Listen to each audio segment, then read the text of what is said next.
Titignan natin sila. Nagluluto sila ngayon.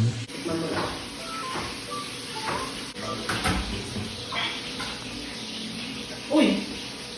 Yan, mag-gigisa akong baga-upo na.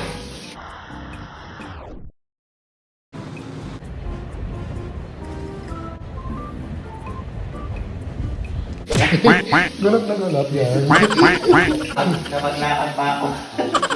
Yeah, nagluluto sila ngayon ng masasarap na breakfast. Ay, tanghalian na pala ngayon. Ang dami naman din sila.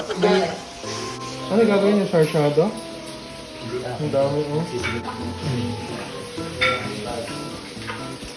Ano yan? Nakatay nga sila eh. Bahaw.